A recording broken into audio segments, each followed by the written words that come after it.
welcome to SQF Global and to our session called Working Smarter, Not Harder. I'm Tammie Van Buren. I'm the Manager of Compliance here at SQFI, and we will also be hearing from Mr. Sugimoto, who is from AEON in Asia. I will remind those of you that are English-speaking attendees that if you have not done so already, you need to download the interpretation app so that you can hear the entire presentation, because the middle portion of it will be presented in Japanese. So I don't want any surprises. So let's get started. So as I was getting ready to prepare for this presentation, I came across this quote. Most of the world will make decisions by either guessing or using their gut. They will be either lucky or wrong. So I think it really answers the question on why we need to use data to make decisions. So you hear management teams talk all the time about their KPIs or their key performance indicators.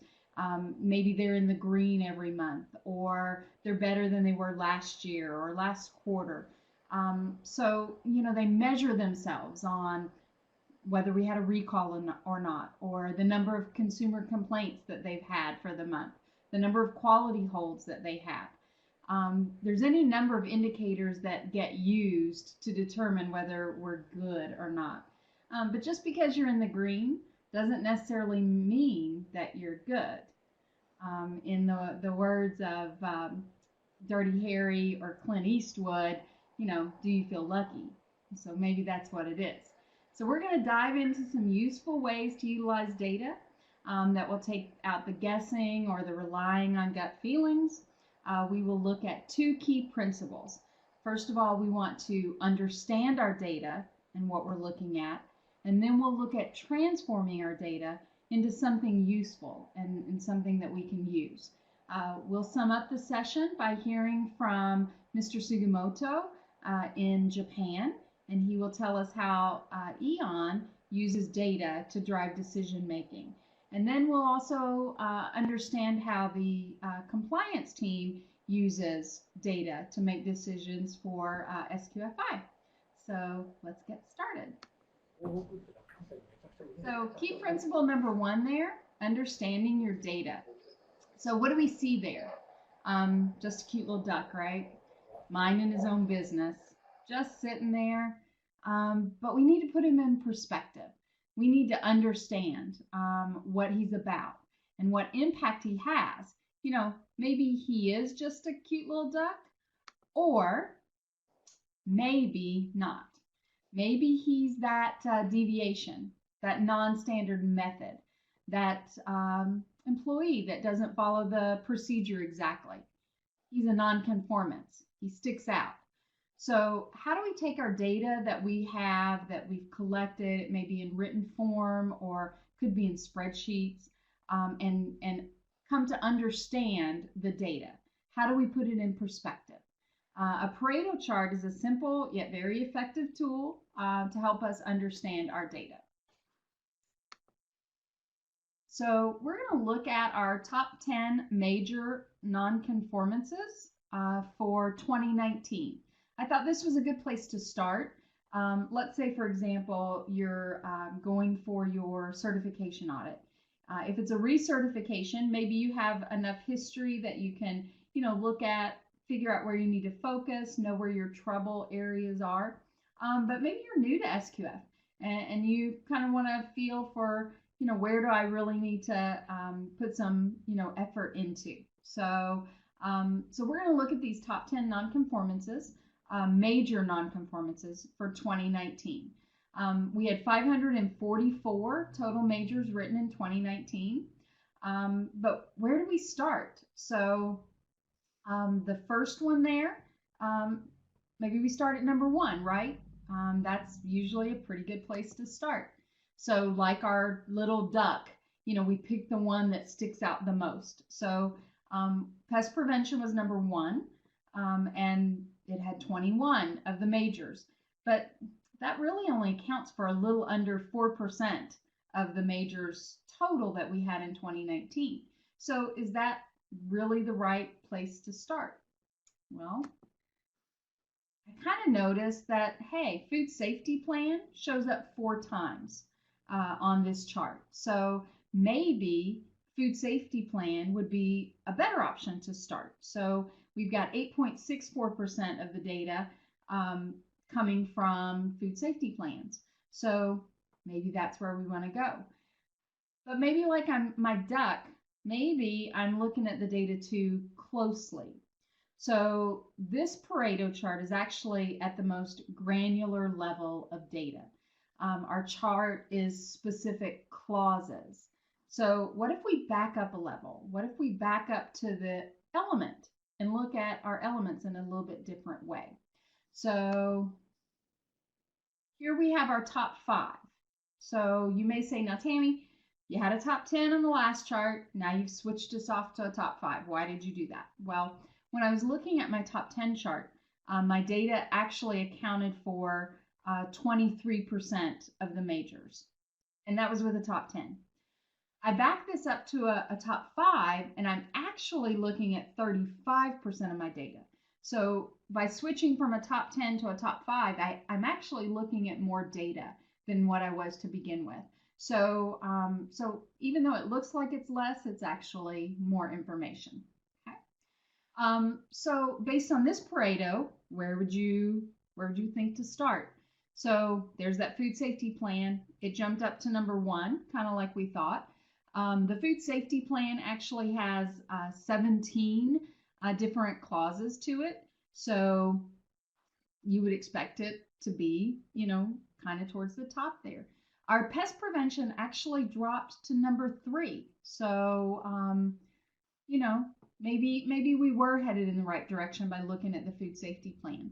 But hey, cleaning and sanitation, where did that come from? It's at number 2. We didn't even consider that before. So maybe there are some different ways to look at our data.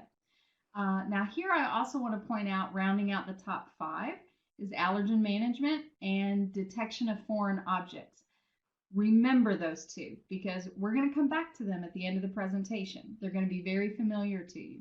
Okay, so I want to stress here how important it is to really understand our data. You see how easy it is maybe to be, misdirected in the way that we want to pursue our continuous improvement. So understanding your data. But now let's go back and let's find where that cleaning and sanitation was. Okay, I look back at my top 10 from previously, and guess what? Cleaning and sanitation was at numbers 3 and 4, but I didn't even pay attention to them. I totally was blinded by everything else. So again, how important it is to truly understand the data that you're looking at. And don't look too close because that innocent little duck might not be so innocent. Okay, here's my second quote. It's called, the goal is to turn data into information and information into insight. So key principle number 2 that we're talking about today, transform your data. So hopefully everybody recognizes the big guy there on the screen, Optimus Prime. Happens to be my favorite transformer. Not sure about everybody else. But sometimes we need him as the robot. He's very effective that way. But sometimes we need to transform him into something different. So we need to transform our data sometimes into something that can drive, notice where I said drive our decision making. Okay, so we're going to learn how to transform our data by using a real life example. Okay, so this is a real life example. I've changed the data so it's very very clean. You won't have any indication as to what site it is. But our data was in an Excel spreadsheet just like this. Okay, so the site had an increasing number of Listeria positives that were coming back on floor swabs, okay, for their environmental program. And so typically they would take about 50 swabs a week, and on average 1 to 2 a month would come back as a presumptive positive. Numbers started jumping up pretty quickly. So at 1 month, they're at 1 to 2 a month, and then suddenly they're at several a week, and then it increased to where a significant number a month. So the locations appeared random, multiple areas. We couldn't really tell just from the spreadsheet, but we presented the spreadsheet to management, and management had long suspected that mobile equipment was the cause of the random, the 1 to 2 a month. So they quickly determined that was probably the root cause, and they put in corrective actions. So they're monitoring it, see if they've had any improvement. So time continues and the positives continue to increase. So their corrective actions weren't effective, maybe, but in reality, maybe they hadn't hit the root cause yet. So they needed to transform their data into something that was more useful. So the quality manager decided to get a diagram of the plant and started to plot all the different presumptive positives on the diagram, the locations, and the order in which they were identified. And they were color coded by month, so you could kind of see how the data kind of flowed around the plant. Okay, so let's look at what they then began to see. Okay, so here's the plant. They started to plot their data. You can see some yellow spots kind of popped up on the map there. Then, you know, they had some the next month. You can see the blue ones that kind of popped up there. And they began to notice that the locations were no longer random. And in reality, the locations weren't anywhere to where mobile equipment went. So if you look, they're actually in between the lines. In some cases, you can't really tell from this, but in some cases, the positive results were on platforms where the only thing that was up there were people that were walking. So they began to find that maybe mobile equipment was not the root cause they were looking for. And so when they did their investigation, what they found is there was one area that all of these things had in common. And I just put a red circle up there in the upper right-hand corner. It was a washroom. So when they did their changeovers, all the employees would gather their utensils up and they would take them to the washroom and they would wash them. And then they would come back to all their respective areas. And so they determined that the listeria was actually coming from the washroom floor. And so they were able to effectively put in corrective actions and reduce the number of presumptive positives back down to levels that were lower than what they had to begin with when they started to increase. So the map told a story, but they didn't really see that story until they actually transformed their data. So they would have never seen it had they hadn't looked at their data a different way. So I encourage you that, you know, when you're looking at data, put it into something useful, something that can actually tell the picture of what's going on. Don't make assumptions based on just looking at a spreadsheet or, you know, handwritten forms or electronic data. So, you know, take a look, transform that data if you need to. All right, so here's our third quote. Data scientists are involved with gathering data, massaging it into a tractable form, making it tell its story, and presenting that story to others. So that's what we're doing today. We are telling our story, presenting it to you.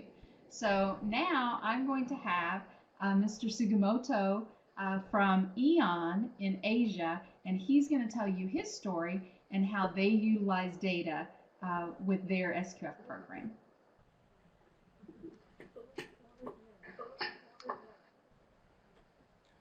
イオン突破流の杉本です。まず、私が働いているイオンについて、紹介させてください。この社名のイオンとは、ラテン語で永遠を表します。イオンはお客様への貢献を永遠の使命として、最もお客様志向に徹する企業集団です。展開している事業ですが、日本を中心にアジアで小売業をはじめ多様な事業が有機的に結びついて高い相乗効果を創出しています。年間売上高は8兆6000億円という営業収益が日本ナンバーワンの規模になります。こちらのスライドが我々が展開している事業の一部ですが、私自身は赤枠で囲っているイオン突破流という会社で畜産部門の商品開発を担当しています。こちらのスライドはイオンの基本理念になります。我々は事業の繁栄を通じて平和を追求し続ける企業集団であり、人間を尊重し、人間的なつながりを重視する企業集団です。また、我々は地域の暮らしに根ざし、地域社会に貢献し続ける企業集団でもあります。そして、この三角形の真ん中にお客様があります。この意味は、イオンは基本理念をもとに、絶えず革新する企業集団としてお客様第一を実践してまいります。そのお客様第一を実践していくためにも、我々は本当にお客様の声が聞こえているか、聞いているのか、そもそも食品に対するお客様が求めるものは何なのかということを絶えず考えております。様々なお客様のご意見、要望を整理し、掘り下げて考えていくと、お客様は商品に対して4つのことを求め続けていることが分かりました。その4つのことというのが、1962年にケネディ大統領が提唱した消費者の4つの権利である。安全である権利、選択する権利、知らされる権利、意見を反映させる権利を行使するということです。それで我々は今後さらに重要になっていくのは、この4つの権利の中でも、この知らされる権利に対して正確に早く対応することだと考えています。こちらのスライドは日本で発生した食肉の信頼が大きく揺られた事件になります。1996年には牛乳のО157汚染による集団食中毒事件、豚肉、鶏肉の様々な疾病、病気、そして最も社会的混乱に陥ったことは、2001年9月に日本国内で初めて BSE が発生。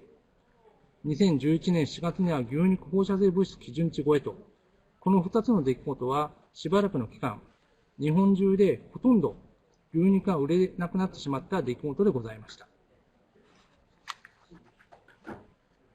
この有事の対応に際して痛感したことは、お客様の信頼回復に必要なこと。これはスピーディーかつ正しい情報開示が最も重要だということです。お客様の知らされる欲求をいかに早く満たすかということです。その欲求を充足させるために、お客様に信頼される情報収集、開示できる仕組みの構築が必要だと考え、我々はトレーサビリティシステムの構築、グローバル食品安全基準の導入、そのことが適切に運用されていること、またお客様への信頼度を高めるために、第三者認証の仕組みを導入しました。それが我々にとって SQF であったわけです。我々の直営農場、工場については2000年代に取得、また我々と取引をしていただいているお客様に対しても SQF の導入を推進しております。ここで SQF を取得していれば、もっと良い対応方法があったのではないかという事例を紹介させていただきます。先ほどの2011年に発生した牛肉放射性物質基準事項の対応についてですが、原因は牛の飼料である稲わらが汚染されており、その稲わらが16都道府県300農家以上に流通しておりました。その当時はトレースの管理体制が確立されておらず、また生産者ごとに管理体制も異なるため、全頭検査によって安全性の担保を図り、お客様の信頼回復に努めました。この対応方法は畜産業界、イオン自身も多大な労力を費やしました。仮にその当時にトレーサビリティシステム、生産者ごとに同レベルの管理体制が確立され、第三者に認証されるシステムが構築されていれば、全頭検査ではなく、別の対応方法もあったのではないかと考えております。今後発生する不測の事態に対応するために、このマネージメントの重要性はさらに増してくると我々は考えています。こちらのスライドは私が担当しているイオン突破量の畜産物です。我々の方針は、抗生物質、成長ホルモン剤を使用しない畜産物の供給拡大に努めています。我々イオンは、オーストラリアのタスマニア島に直営牧場を持っています。このタスマニアビーフは、牛種はブラックアンガスに限定し、抗生物質、成長ホルモン剤、遺伝子組み換え飼料を使用せずに育った非常に美味しい牛肉です。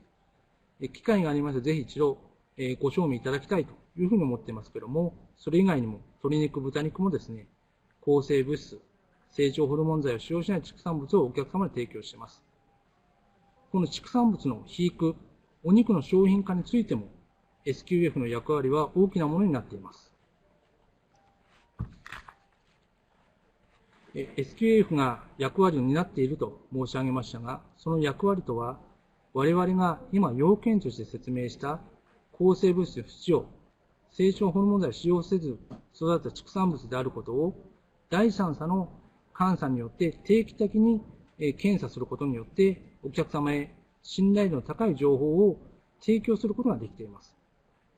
やはりお客さん視点で考えると、販売側が優勢としてアピールしていることが、第三者による監査で信憑性が担保されているということは、イオンの畜産物に対しての信頼度を高めることになります。こちらのタスマニアの直営牧場は2003年6月に SQF を取得いたしました。こちらがタスマニアにある直営牧場での SQF の取り組みです。基本は定物定位の徹底と記録を取ることです。この2つのことを徹底することで、有事の際にスピーディーに対応することができます。また、SQF の取り組みは担当者だけが取り組むのではなく、従業員全員が意識を高く取り組むことが重要で、そのために、牧場内の OJT や定期的な勉強会、外部の専門家による講師を実施し、SQF の取り組みを組織として取り組むということを重視しております。こちらはイオンのプロセスセンターです。先ほどの牧場同様、担当者だけでなく、組織として SQF に取り組み、安全で高品質な商品を確保しています。安全安心で同品質な商品を提供するということは、働いている従業員の方は理解しています。しかし、その商品を提供するために、職員のマネジメントシステムを全従業員が理解しているかどうかということがとても重要であるということを継続して従業員に理解をいただくということがとても重要です。そのためにも SQF を組織として取り組むということを非常に重視しております。日本のイオンの店舗で SQF を取得した農場で育てられたお肉を SQF を取得した工場でカットし、お肉の売り場のメインで販売しています。おかげさまで毎年売り上げは上がっている状況です。最後に SQF をもっとイオンに来店されるお客さんに知っていただく取り組みを紹介します。SQF の品質コードを認証している加工場で生産された商品には SQF シールドを積極的に添付しております。畜産売り場だけでなく、イオンの店舗内の電子掲示板でも紹介しております。また、残念ながら東京オリンピックは延期になってしまいましたが、オリンピックの選手村や競技会場の売店で、このタスマニアビーフを使用したハンバーガーを販売する予定でした。今回のコロナが収束し、オリンピックが無事開催され、日本にお越しの方もいらっしゃるかもしれません。その際はぜひイオンに来店いただき、今私が説明させていただいたことが嘘じゃないということを皆さんに確認していただければ幸いです。以上で私からの説明を終わります。ご清聴ありがとうございました。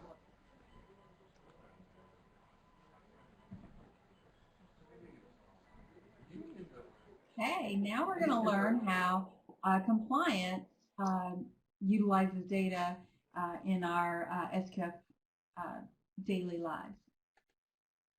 Okay, so our compliance program, we track a lot of data.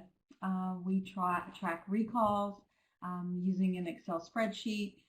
Emails come in, and then the information gets transferred to an Excel spreadsheet, and then that data is utilized in presentations all year long. We track certificate suspensions and withdrawals. We do extension requests. This year with the pandemic, we've had over 2,200 extension requests come in through email, through an online form that actually downloads into a database. So we've utilized that data quite often this year, as you can imagine. We also have ReposiTrack, which houses all of our audit data. And so we're constantly downloading reports and preparing information related to audits, average scores. We look at types of nonconformances, the top 10 that we went through earlier. So that all came out of ReposiTrack. We look at survey data that comes in through SurveyMonkey, and you all may be familiar with that. So any site that's had a survey can go in and complete, or that had an audit can go in and complete a survey for us. It asks things like, rate your auditor, rate your CB, give us comments and feedback. So we monitor that information. Appeals come into us as well, and those come in typically through email, and we fill out a form and respond back in a Word sheet. So again, lots of data that we collect. Complaints is another one. We get complaints on sites. We get complaints on auditors, CVs. We get complaints on SQF. That's possible too.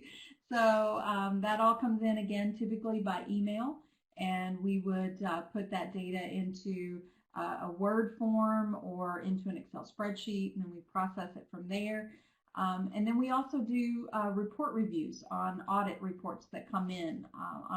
We just select them at random typically and review them to make sure there's consistency and that the code was interpreted correctly, and that the corrective actions that you all submit as sites actually match the nonconformance, and that your root cause matches the nonconformance, your corrective actions match your root cause.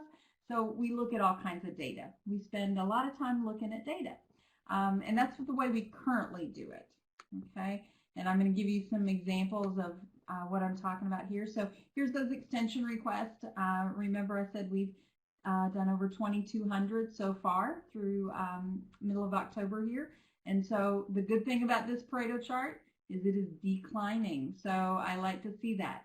So hopefully that indicates that maybe we're getting back to a little bit of normalcy this year, but it's been a long year, but we've collected a lot of data. Here you see our change request and notification form. It's an online form that the CBs use. They notify us of suspensions, withdrawals, the extension request all come through that online form. So lots of data that just gets downloaded right into a database there. There's an example of a blank complaint form there. So it's a Word document, gets filled out, gets sent around to the appropriate people, corrective actions get filled in, things like that. So lots of information there. And then here's our top 4 reasons for recalls so far this year. So 85% of the recalls that have come back on SQFI certified sites. Number 1, undeclared allergen. And then notice number 3 is foreign material. So I think I said remember earlier from when we were talking about our top 5 elements there that had major nonconformances last year.